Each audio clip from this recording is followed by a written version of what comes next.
అందరికీ నమస్కారం అండి. ఈరోజు చెప్పే కథ పేరు తినా పాపం. ఈ కథను రచించిన వారు ఉదయ్ బాబు గారు.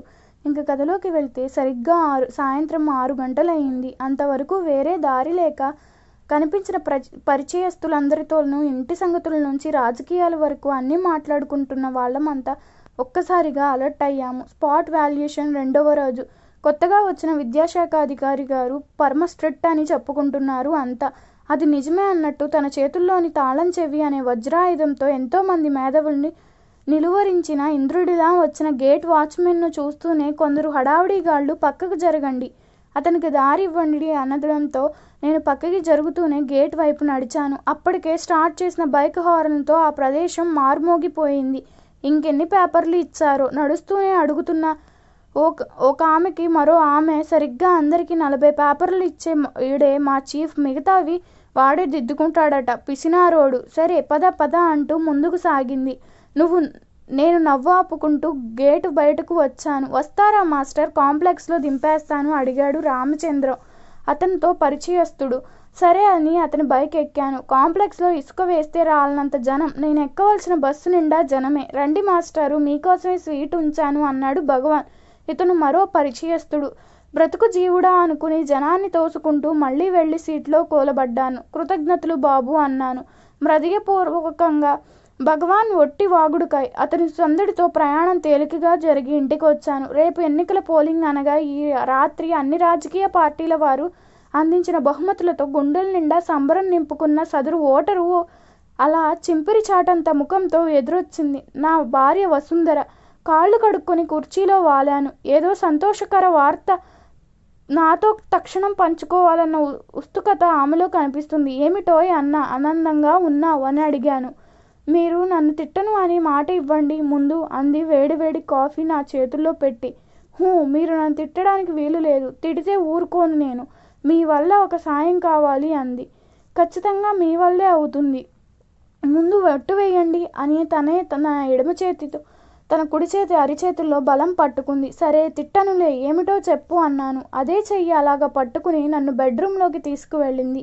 అక్కడ నా బెడ్కి ఎదురుగా గోడకి 32 ఇంచెస్ LCD టీవీ, రచా టీవీ ఒలకబోస్తూ నన్ను వెక్కిరిస్తున్నట్లుగా నిలబడి ఉంది. చూశారుగా, ఎన్నాళ్ళ నుంచో తీరని నా కోరిక ఇన్నాళ్లకు తీరింది. ఇప్పుడు ప్రశాంతంగా మాట్లాడుతాను, మీరు ప్రశాంతంగా వినండి.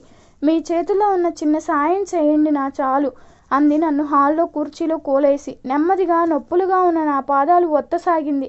ఎవరికి ఏం చేయాలో ప్రశాంతంగానే అడిగాను. అదేంటండి, ఎదురింటి డాక్టర్ గారి అబ్బాయి సాగర్ లేడు, మన ఇంటికి క్రిందటి సంవత్సరం ట్యూషన్కి వచ్చాడుగా. అతను గుంటూరులో ఒక ప్రైవేట్ కాన్వెంట్లో చదువుతున్నాడట.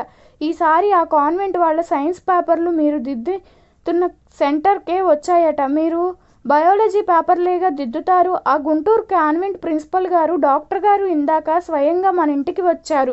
వస్తూ ఆ బహుమతి మీకు అందజేసి సాగర్ రిజిస్ట్రేషన్ నెంబర్ ఇచ్చి వెళ్ళారు.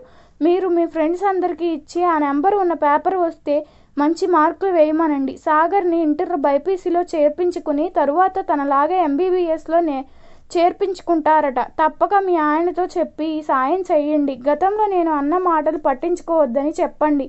ఇవి చేతులు కావు అన్నారండి. నా మనసంతా అదోలా అయిపోయింది. మీ చేత తప్పక చేయిస్తా అని మాటిచ్చాను. ప్లీజ్ అండి, మీరు చేస్తున్నారు అంతే అని నన్ను హిప్నజెటైజ్ చేసినట్టు 3 సార్లు అనేసి రివ్వున లేచి వంటింట్లోకి వెళ్ళిపోయింది. తను వెళ్ళిన వైపు చూస్తూనే నా దవడ గండరం బిగుసుకుంది. ఒక్క క్షణం తమ సమాజంలో ఉపాధ్యాయులకు ఇస్తున్న గౌరవం గుర్తొచ్చి బాధేసింది. గతం గుర్తొచ్చింది. నేనంటున్నా అపార్ట్మెంట్ ఎదురుగా స్థిరపడిన డాక్టర్ లివింగ్స్టన్ గారు ఒక అబ్బాయి, ఒక అమ్మాయి. నా గురించి తెలిసి తమ పిల్లవాడికి బయాలజీ ప్రైవేట్ చెప్పమని, తన కొడుకుని తనలాగే డాక్టర్ని చేయాలన్నది తన ధ్యేయం అని చెబుతూ, సాగర్ చాలా పెంకివాడని, 1కి 10 సార్లు చెప్పాలని, ఎంత ఫీజు కావాలిస్తే అంత ఇస్తానని, చివరగా అన్ని సార్లు చెప్పినా వినకపోతే దండించమని, ఒకవేళ గట్టి దెబ్బలు తగిలితే తాను తన కొడుకు వైద్యం చేసుకుంటానని, నేను ఊహించిన దానికన్నా ఎన్నో రెట్లు అంటే 5,000 రూపాయలు నా చేతిలో పెట్టి నమస్కరించి వెళ్ళిపోయారు. ఆయన మరునాడు కూడా ఆయనే స్వయంగా వచ్చి సాగర్ని నాకు పరిచయం చేసి మళ్ళీ నాకే జాగ్రత్తలు చెప్పి వెళ్ళారు. నేను అతనికి ట్యూషన్ ప్రారంభించాను. నేను ఒక అరగంట పాఠం చెప్పాను. మధ్య మధ్యలో అతని ముఖాభావాలు గమనిస్తూనే ఉన్నాను. చూపులు నాపై ఉన్న దృష్టి ఎక్కడో ఉందనిపించింది. నేను అప్పటి వరకు చెప్పిన దాంట్లో ప్రశ్న అడిగాను. అర్థం కాలేదు సార్ అన్నాడు. మళ్ళీ మరో అరగంట చెప్పి మరుసటి రోజు చదువుకు రమ్మన్నాను. మొక్కుబడిగా ఎన్నో తప్పులతో అప్పగించేశాడు కానీ చిన్న చిన్న ప్రశ్నలు వేస్తే సమాధానం లేదు. ఇలా ఎంతో ఓపికగా 3 నెలల పాటు చెప్పాను. ప్రతి నెల 5,000 ఫీజు క్రమం తప్పకుండా పంపేవారు డాక్టర్. అయితే సాగర్ ప్రవర్తనలో క్రమం మార్పు రాగసాగింది. సాగర్ ఏం చేస్తున్నాడో అప్పుడప్పుడు తెలుసుకునే అందుకు డాక్టర్ గారికి అతను ఒక సెల్ ఫోన్ నెంబర్ ఇచ్చారు. నేను పాఠాలు మొదట పెట్టాక ఫోన్ రావడం, 1 మినిట్ సార్ అని బయటికి వెళ్ళడం, అరగంట తరువాత లోపలికి రావడం, పాఠాలు ఎక్కడం లేదనే సాకుతో వెళ్ళిపోవడం తరచుగా మొదలుపెట్టాడు. ఒకరోజు అలా చేయబోతే ఫోన్ లాక్కున్నాను. ఆ ఫోన్ లాక్కోవడానికి మీరెవరు అన్నాడు. నువ్వు ఇక్కడ నేర్చుకోవడానికి వచ్చావా, ఫోన్ మాట్లాడడానికి వచ్చావా అన్నాను కోపంగా.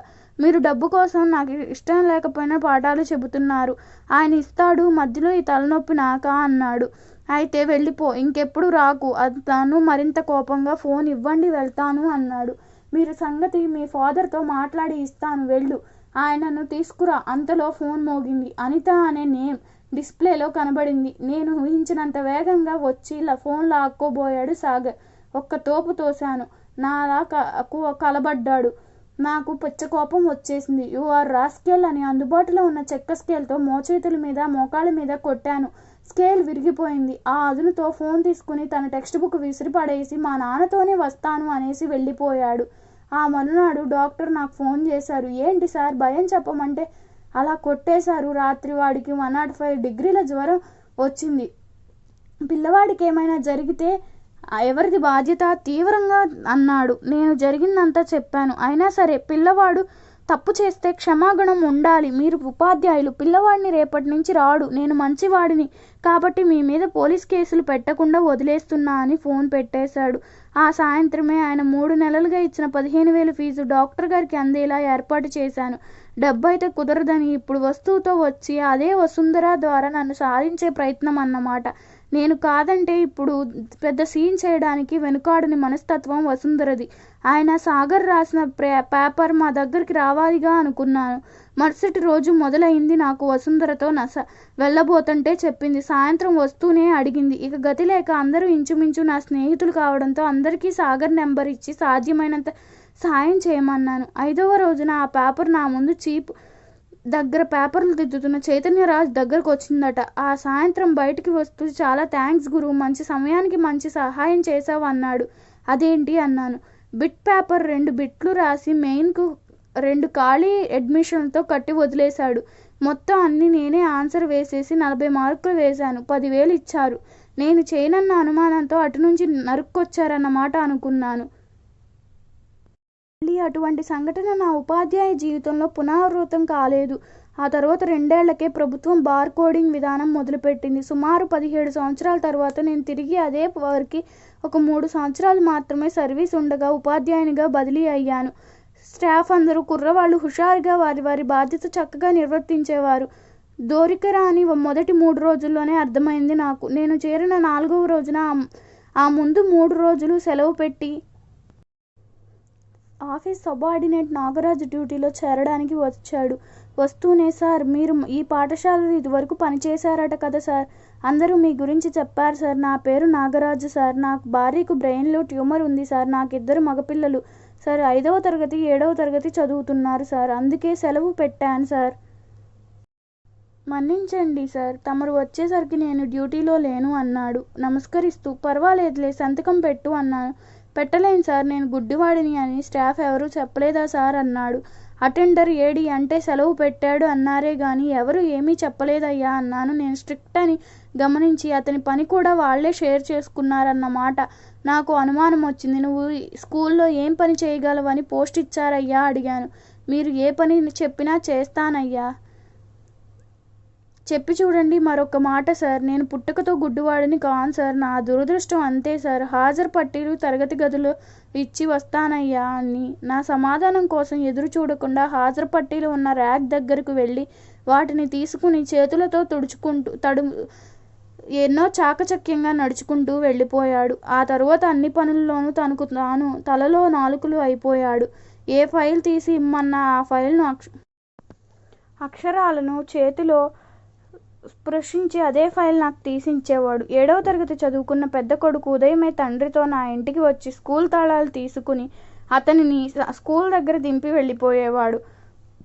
సాయంత్రం పాఠశాల పూర్తయ్యాక గేటు తాళాలు వేసి నాకు అందచేసి నేను కదిలిన తరువాతే తండ్రిని తీసుకువెళ్ళేవాడు. ఒక ఆదివారం ఉదయమే మా ఇంటికి వచ్చేవాడు నాగరాజు. వస్తూనే కళ్ళనీళ్లు పెట్టుకున్నాడు. నేను తల్లడిల్లిపోయాను. ఏమైంది నాగరాజు అడిగాను.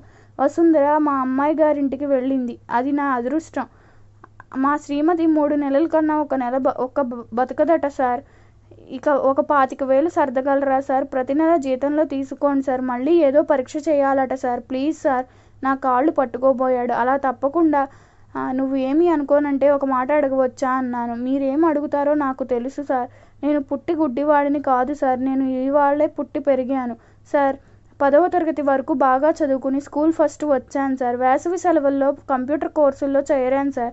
ఒక నెల గడిచాక కుడి కన్ను సరిగా కనిపించడం మానేసింది సార్. డాక్టర్ దగ్గరికి వెళ్తే కంటిలో పువ్వేసిందని రోజు హాస్పిటల్కి వచ్చి మందు వేయించుకోమని చెప్పారు సార్. ఆ మందు పవర్కో ఏమో ఆ కన్ను చీము పట్టి లోపల నుంచి ఎడమ కన్నుకు కూడా వ్యాపించింది సార్. ఈసారి 2 కళ్ళల్లోనూ మందు వేశారు సార్. చీము తగ్గిపోయి విచిత్రంగా 2 కళ్ళు పూర్తిగా కనిపించడం తగ్గిపోయాయి సార్. మానేశాయి సార్. నా భవిష్యత్తు ఏమిటో నాకు అర్థమైపోయింది సార్. ఒక ఏడాది చదవడం మానేసి బ్లైండ్ సర్టిఫికేట్ సంపాదించుకుని బ్రెయిలీ స్కూల్లో చేరాను సార్. ఇంటర్ డిగ్రీ డిస్టింక్షన్లో పాస్ అయ్యాను సార్. ఈలోగా మా మేనకోడలిని పెళ్లి జరిగి 2 పిల్లలు పుట్టారు సార్. ఎందరెందరో కాళ్ళు పట్టుకుంటే చివరకు జెడ్పీలో ఈ పోస్ట్లో చేరాను సార్. కానీ నా దురదృష్టమేమో నా భార్యను తగ్గని రోగం పట్టుకుంది సార్. మిమ్మల్ని కోరరాని కోరిక కోరానా సార్ అన్నాడు ఆర్ద్రతగా. నాకు మనసు ద్రవించిపోగా కళ్ళు చెమర్చాయి. అడుగు రాజు అన్నాను గాద్గిద్గంగా. నాకు అంటూ ఎవరూ లేరు సార్. ఒకరిద్దరు నాకు సహాయం చేయాల్సి వస్తుందని బంధుత్వం తెంచుకుని వెళ్ళిపోయారు సార్. ఒకవేళ నా భార్యకు కానీ నాకు కానీ ఏమైనా అయితే నా పిల్లలిద్దరిని డిగ్రీల వరకు ఉచితంగా చదువు చెప్పే ఆశ్రమంలో చేర్పించండి చాలు సార్. అదొక్కటే ఈ జీవితానికి మిగిలిన కోరిక సార్. నాగరాజు దోశలలో ముఖం దాచుకుని బావురుమన్నాడు. నా కన్నీళ్ళు ఆగలేదు. మౌనంగా కళ్ళు తుడుచుకుని 2 భుజాలు అదిమి పట్టి ఉన్నాను. రాజు నీకేం కాదు రాజు. నీ బిడ్డలు చక్కగా చదువుకుని ఉద్యోగాలు చేస్తారు. అది నువ్వు కళ్ళారా చూస్తావు. నీ కళ్ళు నేను బాగా చేయిస్తాను. నాది పూచి అన్నాను.